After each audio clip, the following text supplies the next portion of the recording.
Hey guys, Andy Tran here with the Inner Bark Outdoors channel. If it's your first time here, welcome. I try and do weekly videos on the outdoor survival do-it-yourself and reviews. And in this video, I wanted to give you guys a review on the Olight Odin. This is a pretty new weapon light to me, at least. I had been using a few different other weapon mounted lights, including Streamlight, things like that. But this is something I wanted to give a whirl because it's really budget friendly and it has a lot of cool features.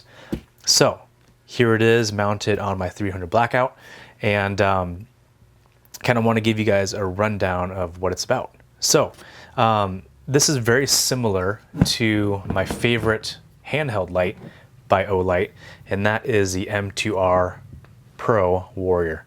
This is the special edition OD green, and as you can see, they're pretty much the exact same size. Now the M2R Warrior Pro has an 1800 lumen output, whereas the Odin has 2000 lumen. With numbers so high, I'm not really sure if you'll be able to tell the difference side by side. However, the beam pattern is slightly different. They're both clean, they're both, there's no like artifacts or anything like that.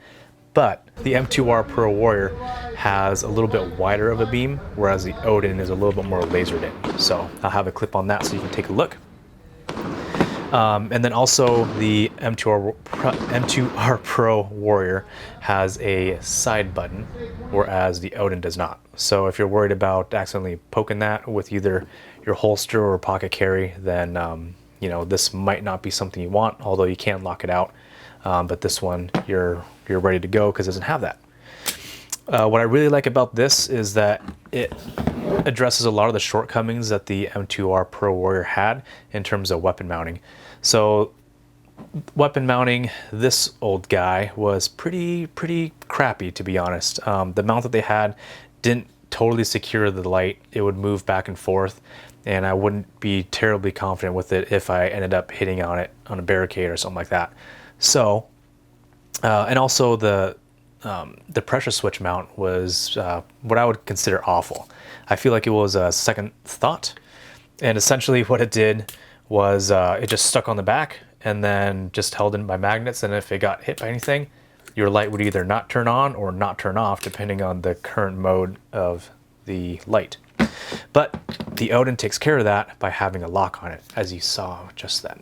So as it is right now, it's locked. This thing is not going anywhere. It's actually quite an ingenious design, really. And then when you're wanting to take this off, pull on just the ring and the whole thing comes off. So if you look on the inside, you'll see that there's little tiny detents, and it's basically like a quick release that you have on a lot of your firearm accessories. And so when it's forward, it makes sure the balls don't come out and are locking into this recessed ring right here. And then when you pull on it, it allows the balls to freely move so that you can take this on and off. Pretty ingenious. But let's move on to the mounting, because I think that's the coolest part about this. So as it is right now, it is in the unlocked mode, but you can easily turn this guy. Whoops. Turn this guy, and then you're in the locked mode. So nothing's going to come out. It's pretty secure. And when it's come time to either clean off the carbon off your lens or change a battery, you don't want to be flagging yourself or other people. This is a really good way to just take it off. Unlock it just like I locked it, just turning it the other way, and then pressing down on the actual lever itself. When you press down that, the whole thing comes out, and then there it is. So you can clean it, change the batteries, whatever, store it. And then if you wanted to, you also have the option of mounting it on the bottom of the mount as well. So same locking feature is there. Just lock it, nothing's going to happen to it. And depending on the gun, your configuration, it could be more sleek in the slim line. Same thing, go ahead and put this on and you're ready to go.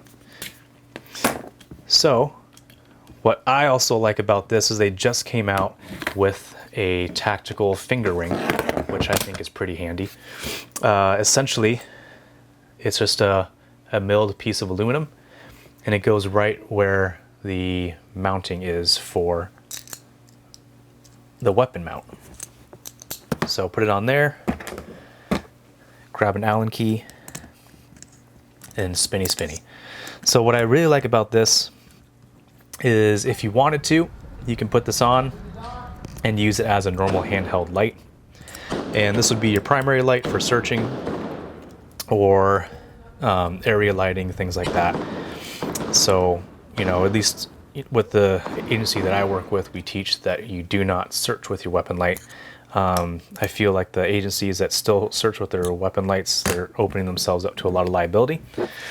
But that's a whole other discussion altogether. But essentially you have it like this.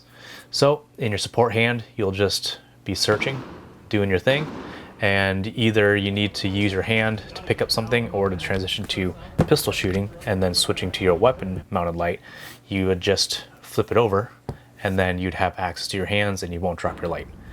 The other alternative that I've seen is also putting bungee cord on this and then strapping it all together to your hand.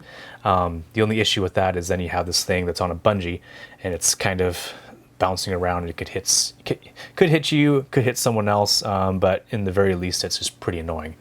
But overall, I think this is a really cool weapon mounted light / handheld light, and a cool way to add a little more use out of a single platform.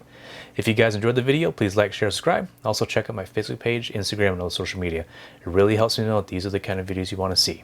But as always, take care out there. Bye.